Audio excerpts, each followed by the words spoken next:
Hello, I'm Richard Vobes, the Board Explorer, and I'm continuing with my Sussex border walk. Now, in my last episode, I was at Feltham. I started in Worthing and I'm making my way around the Sussex border, as you know, if you've been following. And now I have arrived in Bognor. So Feltham is just back here. And as I come into Bognor and explore a little bit of the history, but Bognor, of course, is a large seaside town, so there's a lot that one can talk about and explore, and I just won't have time in this video as I make my way past towards Aldwick and beyond towards Selsey. And I'm going to start here at Butlins. Apparently Billy Butlins came along and put in an arcade, I think in 1931, and the reason for that was that people were starting to come down here as a seaside resort, and we'll get to the reasons why that was. And so there was somewhere here, and I presume in the same location as the Butlins, there was this arcade. But it wasn't until the 1960s that the proper Butlins opened for real and people came down in their swarms.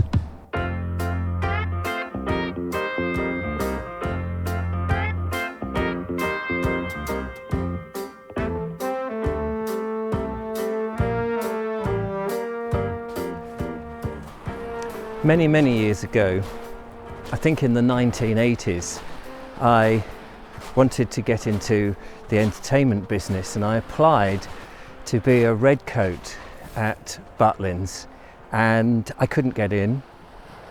I'd applied at the wrong time, but I was offered barman work at Bognor Butlins here for the Easter break, and it was 2 weeks, and I have to say, absolutely hated it. It was just, I was quite young, and I think it was a bit naive of me. I wasn't really used to what I was let myself in for. However, I'm sure it's all changed now, and I'm sure it's all very lovely. They've had many refurbishments in Butlins over the years. Now today, it happens to be Christmas Day I'm filming, and I thought I'd get out. It's a crisp, early morning, 1 degrees temperature day, and the tide is lovely and calm. The sea is very flat, and everything looks wonderful in this beautiful orange light that we have here as I'm strolling up, really just up to the pier in this episode.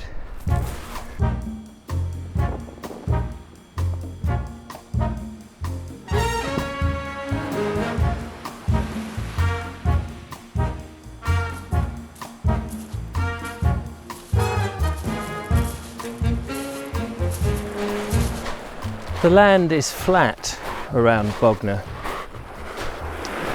and the tide here goes out quite a distance, I believe.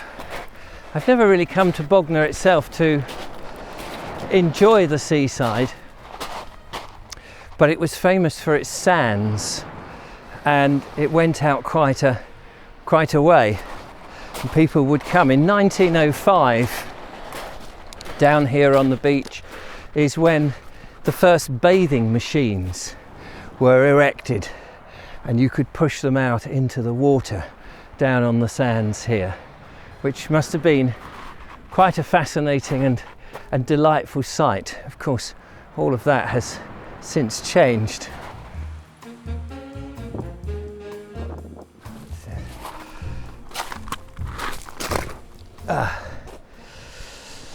Well, it's a beautiful morning, it really is.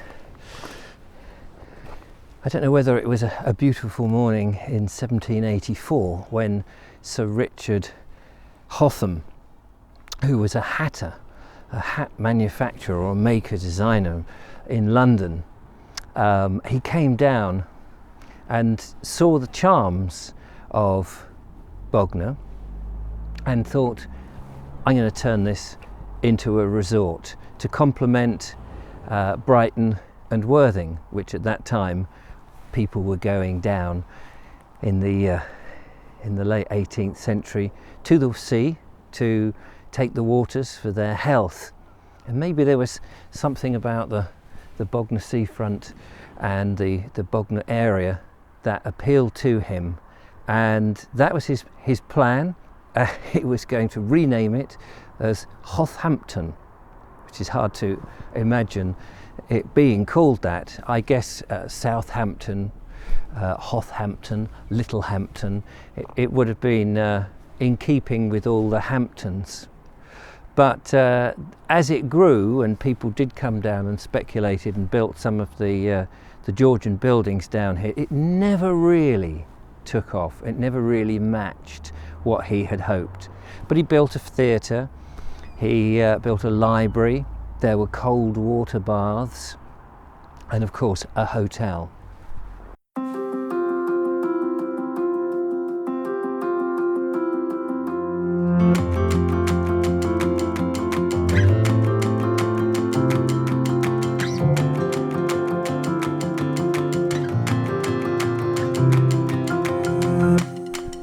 But Bognor was known about much earlier than Sir Richard Hotham. In fact, in AD 680, the Saxons had landed, possibly at Selsey, and started to settle along the coast here. And by the time we get to the Domesday Book, Bursted is mentioned. And down here, as you go further in time, a collection of houses, farms, because of the flat land and probably the quality of the soil. It made an interesting and useful place to live.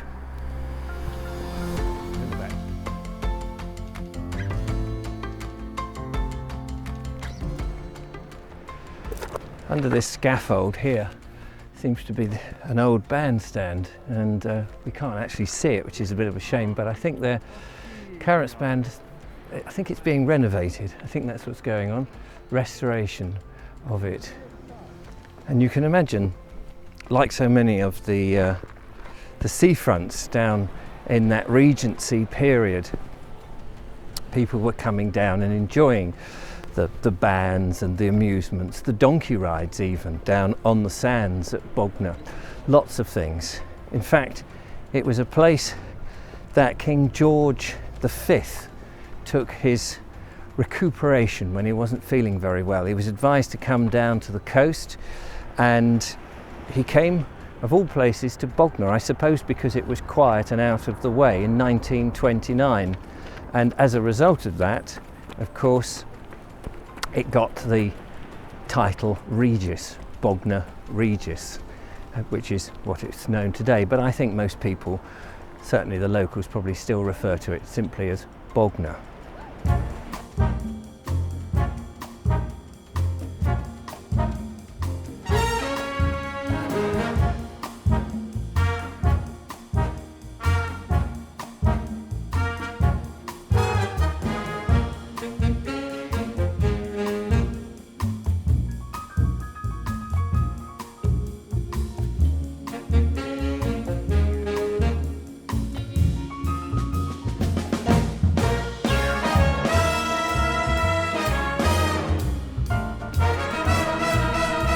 Right, I'm just leaving the seafront now because I want to come down and have a look at another place that I'm connected to Bognor.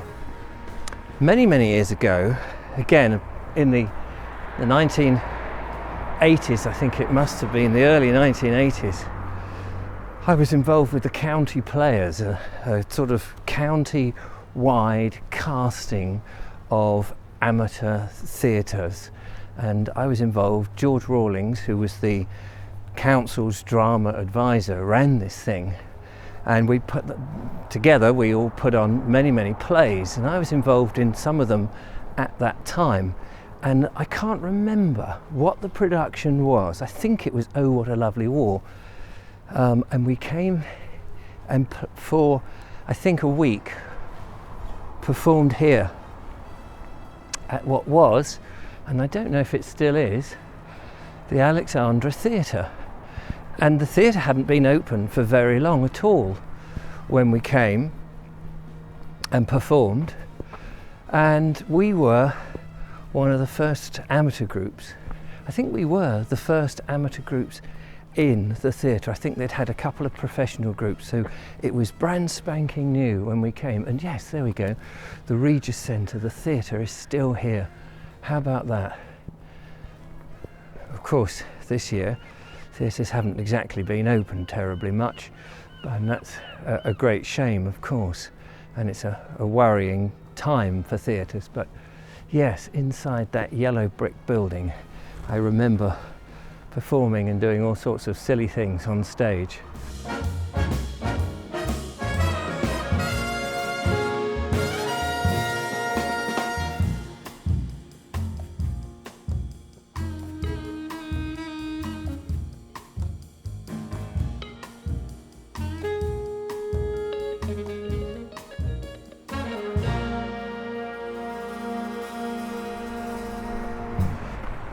I'm heading back across the main road on the seafront here to have a look at the pier. Now, the last pier I would have seen would have been at Worthing, and I think I'm right in saying that this will be the last pier I see on my walk until I have gone all the way around to Hastings. So let's have a look at Bognor Pier. It was erected in 1865, much longer than it was what we see now, of course.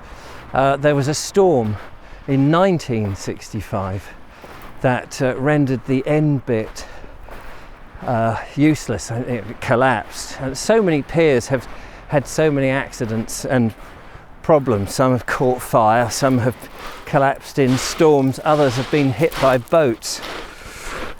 This one, I think for a while during the Second World War, was used by the MOD and became, or the Navy became, HMS Beverley, I think. It's a stubby old pier now, unfortunately. It's a shame that it collapsed, and I guess the money was never raised to be able to put it back to its former glory. It's amazing. In 1865 it cost £5,000 to erect, which is just quite staggering, really. I would imagine now it would be several million. In 1978, from Selsey, a very strange and unusual competition came to Bognor, and Bognor was very much known for this, and that was the Birdman competition, or the Birdman Rally. People would come and attempt to fly from the end of the pier with no mechanical mechanism to help them. Often those that had hang gliding skills would sort of make some sort of hang gliding affair, but people would basically dress up as chickens and various different animals, some sort of weird birds, and throw themselves off the end of the pier, trying to get the furthest to win a wonderful prize. I think it was a cash prize. People came from all over the world. It's quite amazing, really.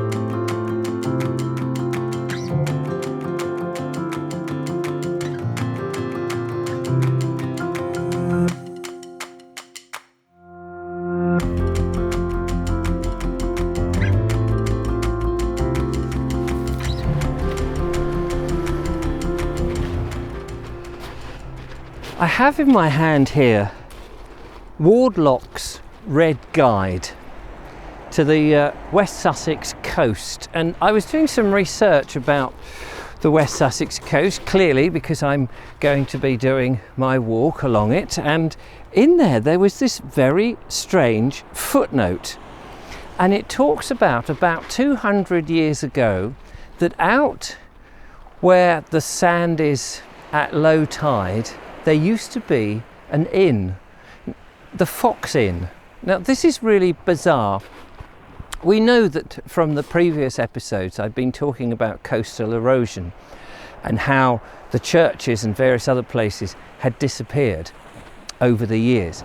Well, according to him, Wardlock, or this guide, There was the Fox Inn out there a couple of hundred years ago. There was also a barracks that was used for the defence of the nation at the beginning of the 1800s during the Napoleonic Wars, getting confused with Neapolitan ice cream. And there was some houses. But in 1826 there was a fire and the Fox Inn burnt down. The Fox Inn was rebuilt up on the esplanade here. I think it was renamed as the Royal Norfolk Hotel, of which there is a Royal Norfolk Hotel just over there, in fact. But this one precedes that apparently, and it was on the esplanade here. But there was a storm, and the theatre that was attached to it flooded, and it was necessary to bring in boats to save the actors and the audience at the same time, which just seems absolutely incredible, an amazing story. But the weird thing is, I've been trying to corroborate this bit of history that Wardlock talks about, and I can't find that anywhere. So if anybody does know the story of the Fox Inn in Bognor, do let me know. Now, don't get confused with the Fox Inn in Felpham, although there was another footnote that I found that said the Fox Inn, that once it burnt down in 1826, was moved lock, stock and barrel, including the proprietor, to Felpham, and that's what that one is. But that can't be right, because the fire was in 1826, and we know that the Felpham pub inn was established, there's notification of it, in 1799. So that's not right either.